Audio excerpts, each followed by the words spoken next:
I'm Chris Evans. I'm an actor.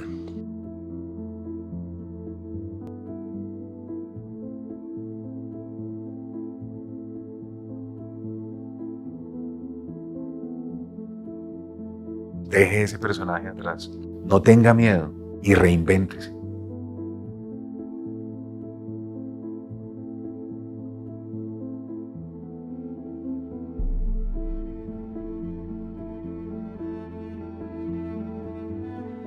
Now I sit, terrified before auditions. I probably couldn't wait to get them.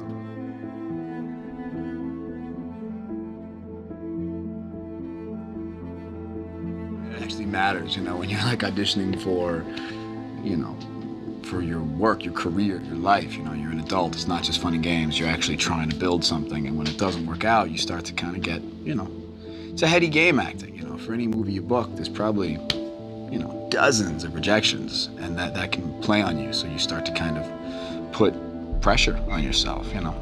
Sometimes you go through stints of having really good auditions, really solid auditions, being like, I'm good. And every time I go in the room, I feel centered, I'm present, I'm ready. Other times, you're like, man, I feel like I forget how to act. And you're on shaky ground every time you step in a room. I said I've gone to therapy. I went to therapy. I was like, fine, I'll talk to a therapist, see what they have to say. And, because I do struggle with, I get anxiety about certain things and press and things like that. And it's, all those things were tied into Marvel responsibilities.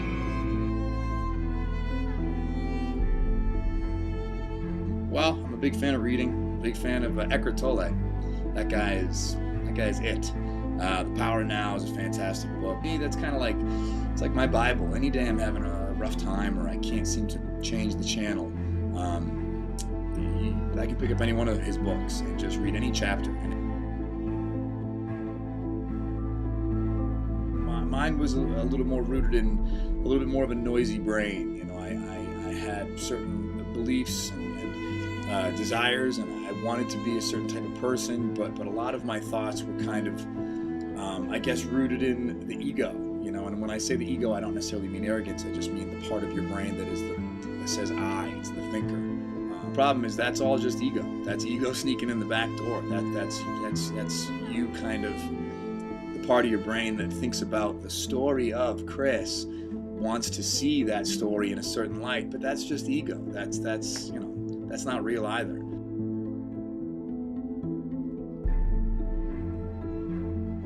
I think I'm a little more confident now saying that I'm scared of stuff. That's okay. I'm okay having those fears, but I also know at the same time that those aren't real fears. I really, really believe that's the ego talking. And that's okay, because my ego has been trained to speak for 34 years. I can't expect to all of a sudden delete it from the map today.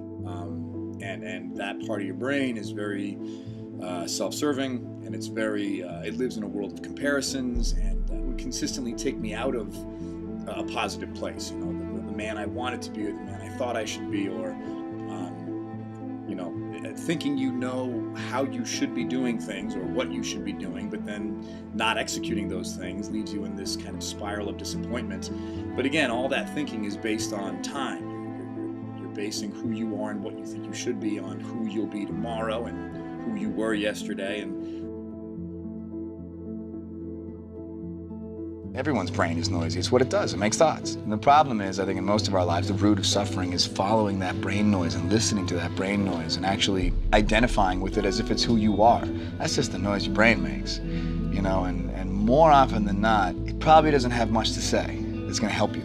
If they were ever kind of met or satisfied, I started to see how the next day my brain found new struggles and challenges to be at odds with, and you start to realize how amazingly resilient that part of your brain is, that can just create conflict. And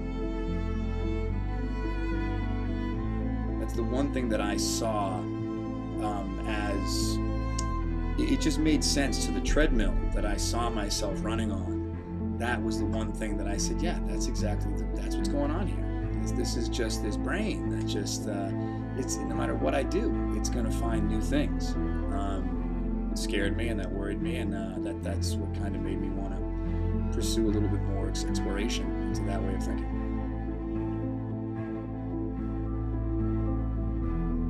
We are not our thoughts. We all have to realize that the things that go on in our brain is not our true identity. As we go through life and experience trauma, we build walls, defense mechanisms, and eventually you adopt them so deeply and they are activated on a daily basis, you start thinking that's who you are.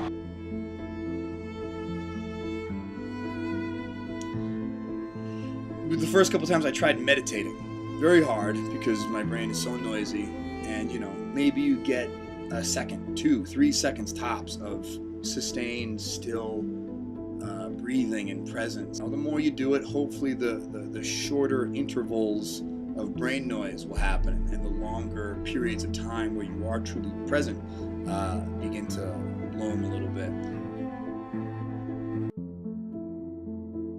I'd say, and it might seem oversimplified, but it's profound. I'd say Shh. It's my favorite. It was a very effective tool because the truth is, the part of my brain that needed that answer, that wanted that answer, is the part of the brain that I don't need. So I needed my, confusion and my ego and my struggle to wake me up to the fact that I don't need it. And if you really be quiet, like I said, it's not like the part of your brain that wants the questions gets an answer. It's that the part of your brain that wants the question just kind of dissipates. There's no more need for an answer because there was really no need for a question. the times that I felt my best are the moments that I've been able to pull that plug and say, Chris, shh, shh, shh. And it's not quitting, it's not giving up, it's not washing your hands of the thought, it's rising above it. It's operating on a separate plane. You can't dissect why that works because the reason it works doesn't speak the same language that the brain speaks. You can't try and say, well, why shush? Because the shush is, it's different. It's different. And when you just shh, yeah, it just feels good. And you're like, that's better. That's better. And I think back to all the amount of time I've probably spent suffering as a result of brain noise. Hours of my life wasted. Just shh. So that's what I'd say.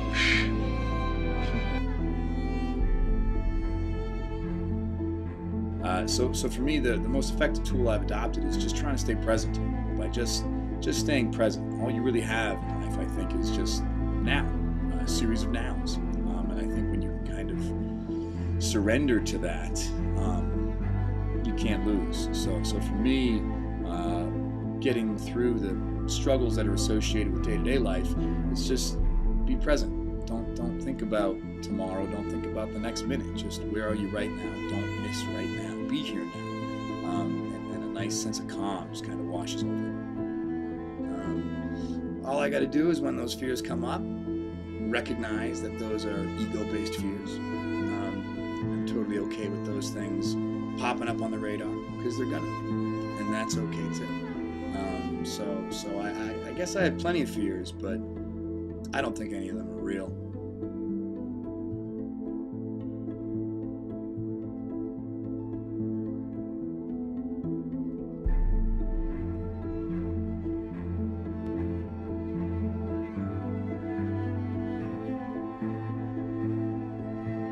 Reinvéntese con otras categorías, con otros gustos, con otros deseos, con otras formas de amar.